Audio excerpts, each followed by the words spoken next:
One. आज हम लोग एक और टॉपिक के ऊपर डिस्कशन करते हैं कि अगर मान लो एक रियल लाइफ केस में आपके साथ शेयर करता हूं। BHEL नाम की एक कंपनी है, उसकी मीटिंग थी 29 सितंबर 2022 को। ठीक है जी। अब आपको पता है कि जब भी AGM आप करवाते हैं तो उससे पहले आपको 21 क्लियर डेज का नोटिस देना पड़ता है। तो कंपनी ने 6 सितंबर 2022 को नोटिस भेज दिया था। अभी की कहानी क्या है कि 29 सितंबर को मीटिंग है, 6 सितंबर को हम नोटिस भेज चुके हैं। इसी बीच में क्या होता है, 12 सितंबर 2022 को राजकुमार अग्रवाल नाम का एक डायरेक्टर होता है, वो रिजाइन कर देता है। अब नोटिस जो है वो 6 सितंबर को हम भेज चुके हैं, 29 सितंबर को मीटिंग है और 12 सितंबर को एक डायरेक्टर रिजाइन कर चुका है। अब आप एक बार नोटिस को जरा पढ़ें। नोटिस में क्या लिखा हुआ है? नोटिस में लिखा है, अगर आप रेजोल्यूशन नंबर 7 को पढ़ेंगे, इसमें हमने लिखा हुआ था कि जो डॉक्टर राजकुमार अग्रवाल हैं, इनको हम इंडिपेंडेंट डायरेक्टर के तौर पे अपॉइंट करना चाहते हैं और शेयर होल्डर से रिक्वेस्ट है कि आप इसके ऊपर वोटिंग करें। यानी कि एक रेजोल्यूशन था जिसके ऊपर शेयर होल्डर्स ने वोटिंग करनी थी, दैट वाज रेजोल्यूशन नंबर 7। लेकिन अभी कहानी क्या हो चुकी है कि ये नोटिस हमने 6 सितंबर को भेजा था और 12 सितंबर को डायरेक्टर रिजाइन कर चुका है, जिस डायरेक्टर के लिए हम यहां पे वोटिंग के लिए अप्लाई कर रहे हैं।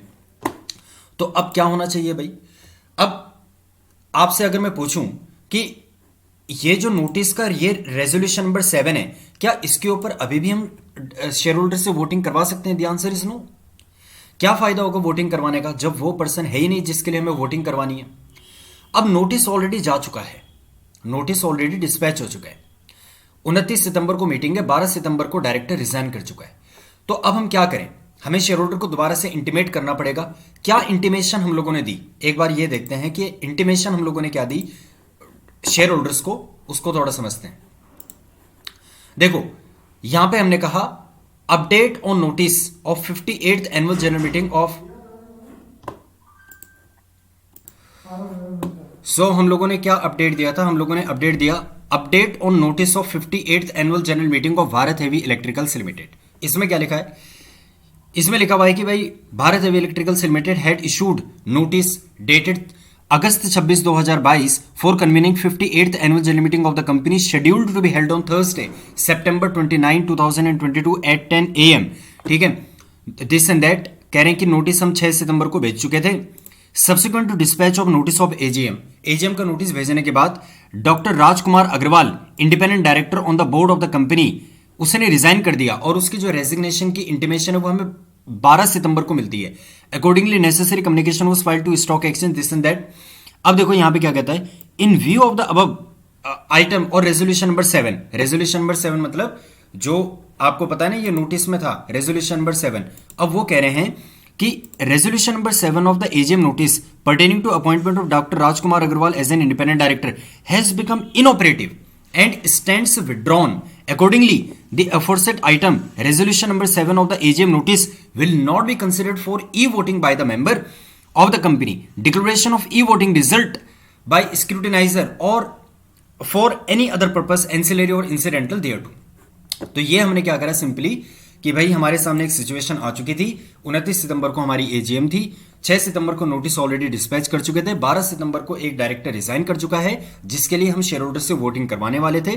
अब हमने एक अपडेशन भेज दिया शेयर होल्डर्स को कि देखो सब ऐसे ऐसी बात है, डायरेक्टर रिजाइन कर चुका है, तो इस रेजोल्यूशन के ऊपर आप वोटिंग नहीं करेंगे और अगर आप वोटिंग करते भी हैं तो उसके रिजल्ट को हम जीरो कंसिडर करेंगे। ठीक है, अब दो कंसेप्ट यहां पर और आते हैं, एडेंडम और कोरिजेंडम।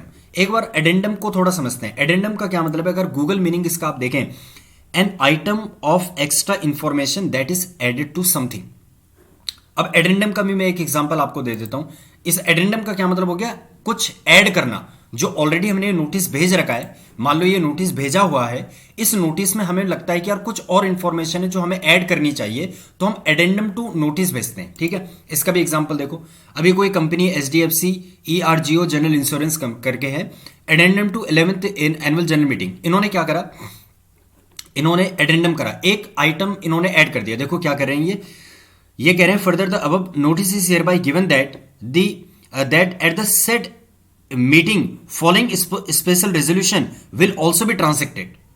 मतलब इन्होंने क्या देखा? To approve the appointment of mister Amit as an independent director. अब हुआ क्या होगा, जैसे हमारे सामने क्या सिचुएशन हुई, हमारे सामने ये सिचुएशन हुई थी कि एजीएम 29 सितंबर को है, 12 सितंबर को डायरेक्टर रिजाइन कर दिया, 6 सितंबर को हम ऑलरेडी नोटिस भेज चुके हैं। अब इस कंपनी की भी ऐसी कुछ सिचुएशन रही होगी, मान लो इनकी 29 सितंबर को मीटिंग थी, 6 सितंबर को नोटिस भेज चुके हैं और इसी बीच में एक डायरेक्टर को ये अपॉइंट कर लेते हैं।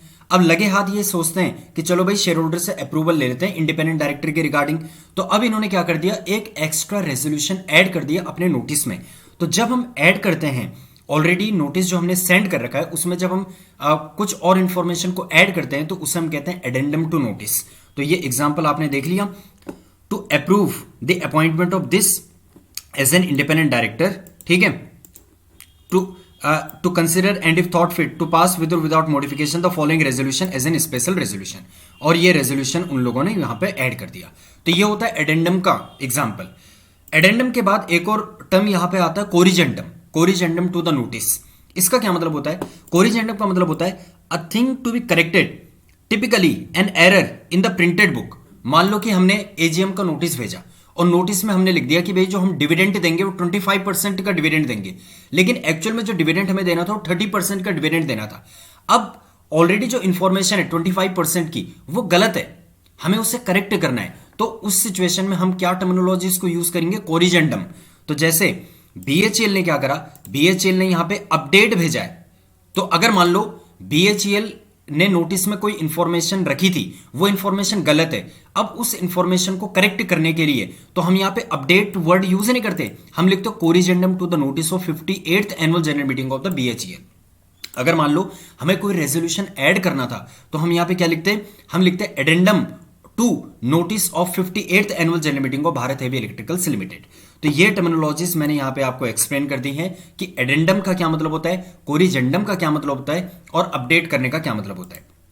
अब प्रैक्टिकल लाइफ में क्या होता है कि जब मान लो हम लोगों ने ये रेजोल्यूशन को विड्रॉ करवा दिया तो हम साइमल्टेनियसली, क्योंकि अब ई वोटिंग हम लोग करवाते हैं, तो साइमल्टेनियसली चाहे एनएसडीएल या सीडीएसएल जिसकी भी हम फैसिलिटी ले रहे हैं ई वोटिंग करवाने के लिए, उनसे भी हम पूछ लेते हैं कि भाई देखो ये जो रेजोल्यूशन है इसको हम इनऑपरेटिव कर रहे हैं, तो आप सजेस्ट करें कि वोटिंग की काउंटिंग आप कैसे करेंगे। जैसे हमारे केस में ये चीज हुई थी कि हम लोगों ने पूछा कि भाई ऐसे ऐसी बात हो चुकी है, अब नोटिस में से इस रेजोल्यूशन को हम विड्रॉ कर रहे हैं, क्योंकि विड्रॉ कर रहे हैं तो ई वोटिंग करते हुए कहीं शेयर होल्डर इस चीज के ऊपर वोटिंग ना कर दें। तो उन्होंने बताया कि भाई वैसे तो हम क्या कर देंगे, इसको इनऑपरेटिव कर देंगे, मतलब जब शेयर होल्डर वोटिंग करेगा, लॉग इन करेगा वोट करते हुए, ई वोटिंग करते हुए, तो उस रेजोल्यूशन में, रेजोल्यूशन नंबर 7 में वो वोट ही नहीं कर पाएगा और जो भी वोटिंग होगी वो 0-0 काउंट हो जाएगी। ठीक है, तो ये बात मैंने बता दी। अच्छा, जब भी हम एडेंडम और कोरिजेंडम भेजते हैं तो हमें न्यूज़पेपर एडवर्टीजमेंट भी करनी पड़ती है, इस बात को ध्यान में रखना। तो क्रक्स में आपको बता देता हूं, क्रक्स क्या है कि 3 टर्म्स मैंने आपको बता दिए, update, corrigendum and addendum. Addendum का क्या मतलब होता है, जब हम एक्स्ट्रा इंफॉर्मेशन ऐड करते हैं। कोरिजेंडम का क्या मतलब होता है, ऑलरेडी प्रोवाइडेड इंफॉर्मेशन में कुछ मिस्टेक है उसको हमें करेक्ट करना है। अपडेट का क्या मतलब होता है कि जो इंफॉर्मेशन है उसमें कुछ अपडेट हमें करना है। ठीक है, अपडेट, कोरिजेंडम और एडेंडम तीनों को एग्जांपल मैंने आपको बता चुके हैं। Thank you so much.